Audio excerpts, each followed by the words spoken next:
from the K drive, and then do save management, and then here save to your individual K drive. And I've already got mine out here, so I'm not going to do, well, I guess I better do it. And then you can propagate this directory.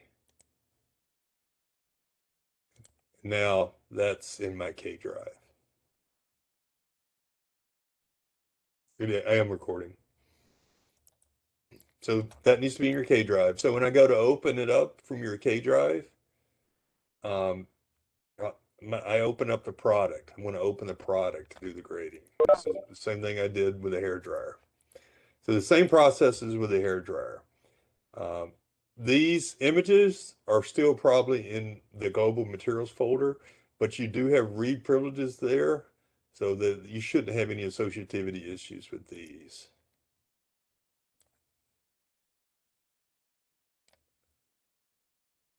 Yeah, they're still in global, and that should be fine. You just can't modify them, which I don't think CATIA will let you. All right, so let's begin. So this is a review from last week. I did cover this last week, but I do want to just do it again real quickly. Because I didn't record it, unfortunately. So I want you to have a recording of this.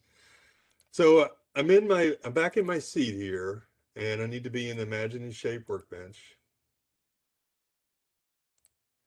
And I'm going to use the Extrude tool. You may recall I did this from last week. I need to do the Extrude tool to give kind of the basic outline of the top from the top of the seat. So I'm going to change to the top view, and I'm going to just work my way around with the Extrude tool. So the Extrude tool is on the creation toolbar, and it's should be behind this revolve tool. So there's extrusion. And I think I made 7 segments. I'm pretty sure I made 7 segments. So I'm going to make 7 segments here. So you may recall, I'll ask you this question here in just a moment.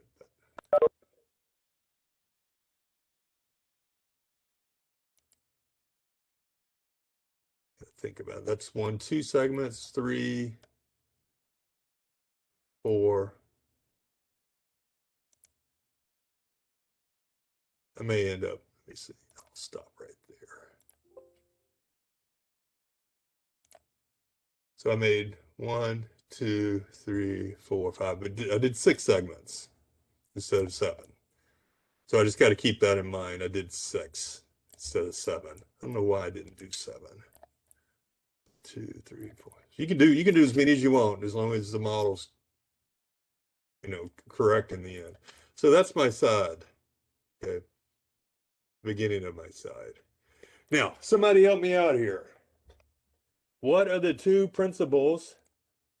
What 2 things you have to look at? And this is going to be symmetric around this midplane. I've got the midplane sitting here just for reference, just so you can see it. It's going to be symmetric around this midplane, this plane of symmetry. What are the 2 principles that you've got to observe when it comes to plane symmetry? Covered this last week and put videos in it. What are the 2 things you have to be concerned with?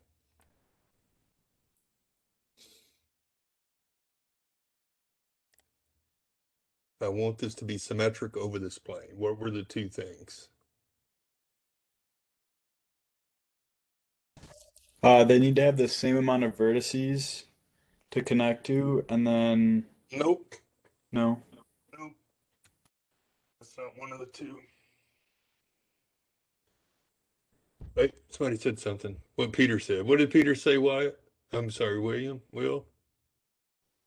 I don't have chat pulled. I'm going to pull chat up here. I just said that the edges are normal to the plane of symmetry and the vertices are touching it. Yeah, so these edges are normal to my plane of symmetry. The edges that end on the plane of symmetry, right? And these vertices that are supposed to be on the plane of symmetry are on the plane of symmetry. Remember those 2 from last week? Else you're going to end up with issues. So let's do that. So this should be quick. So I'm going to just check my vertices first. So I'm going to come up here. I got my tools palette up. The surface is up. So I've got 4 I can check.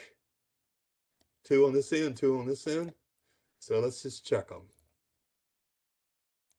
So select the vertice, and then I can come up to this addition tool, and it looks like it's my X direction. So I can just make that 0. Then do the same for the bottom. Addition, make that 0. You can see it slightly move when I did that.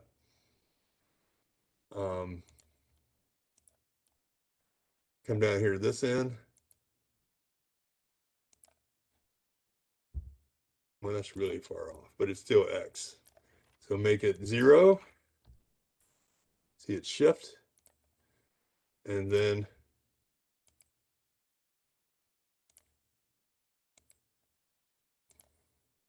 zero. All right, so the first principle has been met. Those 4 are on the plane of symmetry. Okay. Now, what was the second principle?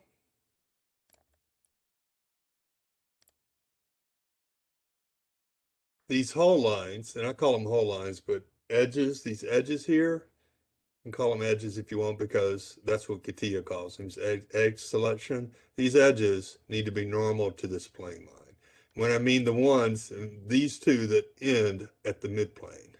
So I've got 4 of these that end at the midplane, these 2 and these 2. So how do we do that? Well, I can select an edge. I can select that edge, and then I can use this alignment tool. Okay, so I can do the alignment tool, and then I can do on axis. When I do on axis, run your mouse, and when you see the axis pop up that way, because you should be able to get it to go all 3 directions, even though it may be hard. But if I get it to go that way and select, then that should have just pumped that.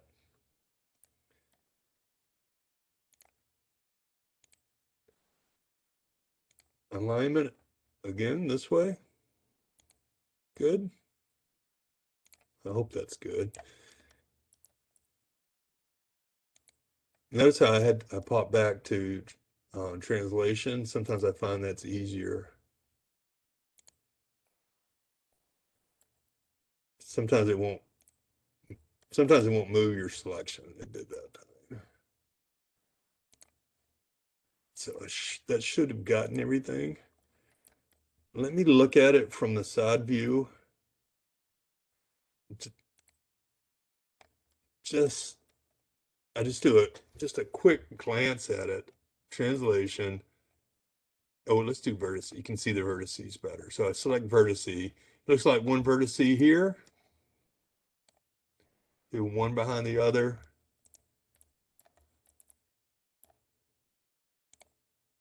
One behind. That looks a little off, doesn't it? See how that looks off? Let me fix that.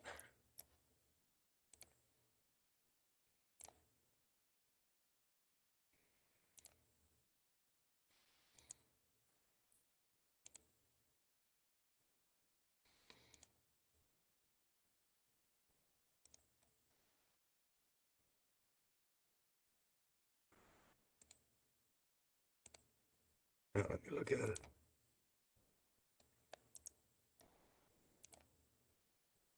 That looks better. And if you need to, if you're not 100% sure, you can do a vertice translation, and then you can just do a manual check. And so I've got 122.89 and 23.29.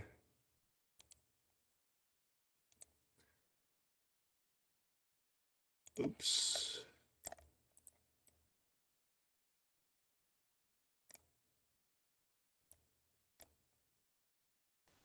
Bone. It's tight in there because it's interfering. That axis system is interfering. 2206.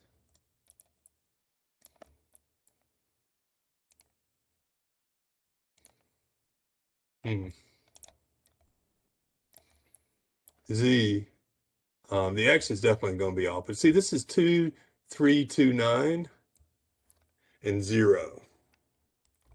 So I'm having trouble. It's probably having to do with this axis system.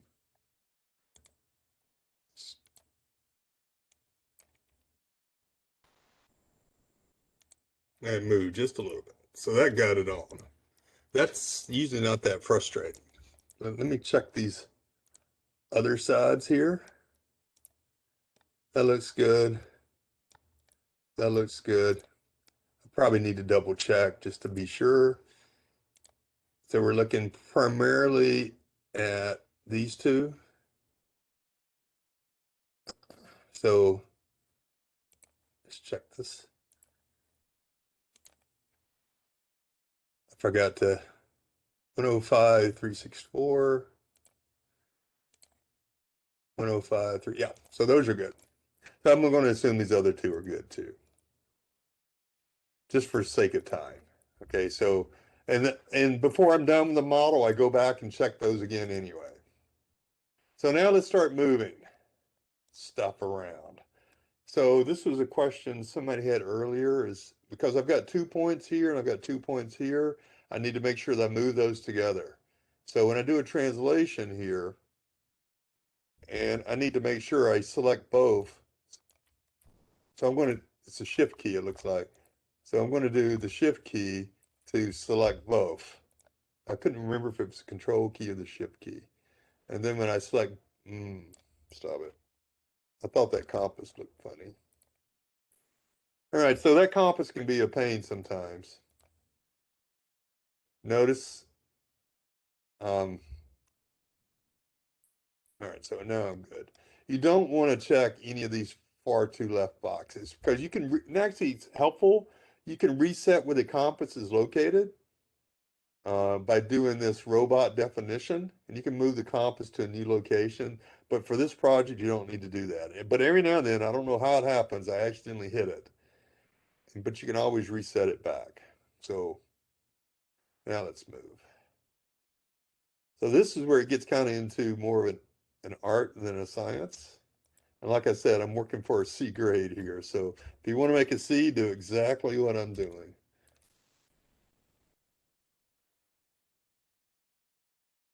And I am moving. What was the tool you used to make the profile, like the actual curve? Extrude tool. In the IMA workbench. Mm-hmm. Is it on the tools palette? Yeah. Yeah, we're way past that now. Well, I don't have the tools palette up. Do you have, well, it doesn't come up until you create something. Okay, but I don't have the sketch. I'm asking about how to make the sketch. All right, you should ask that back whenever I made the sketch, because now I'm in the middle of doing something and I got to stop and go all the way back to that. Hold on one. Let me finish this.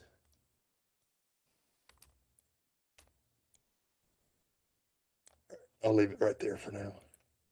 So if you don't have a model selected or you're not creating a model, you don't have the tool palette. So I'm not in a model right now, and I'm not creating a model. I'm not modifying a model, nor am I creating a model. But so if I go back and let's say I'm beginning to create this model. So if you go up to the Extrude tool, which is on the surface creation, you go to the Extrude tool, the tool palette comes up, right? Is yours going wrong there somehow? Okay, I didn't see the drop down by revolve. Okay. Thank you. Mm-hmm.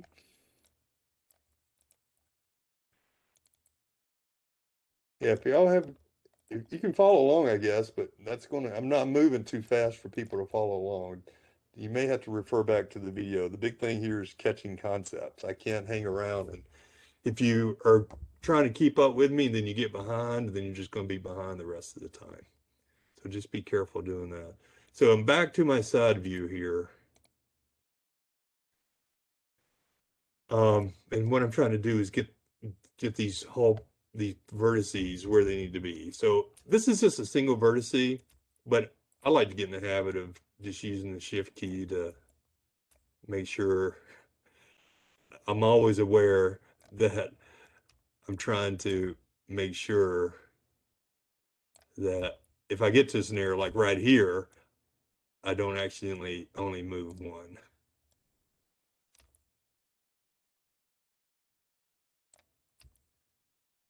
All right, so any questions about me moving these points around?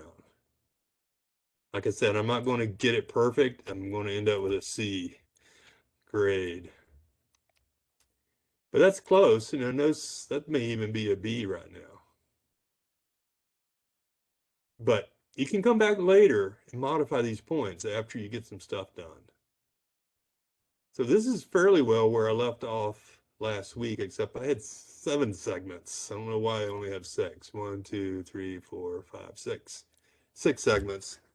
I put an extra one in last week. I don't know why. But any questions about moving these points around this first phase?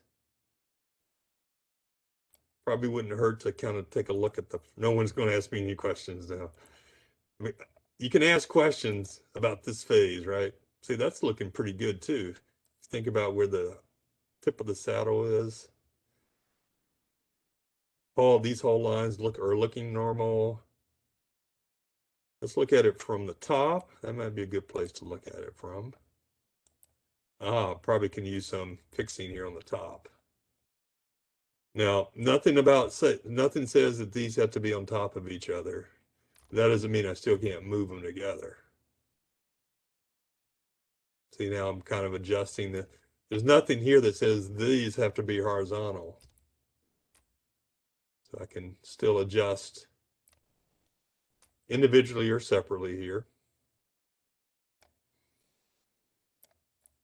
So just kind of getting it close to what I'm looking for. When you do these types of models, you may spend a good little chunk of time manipulating vertices. I have a tendency to do it later, get it close at this stage of the game, and then do some real fine tuning later.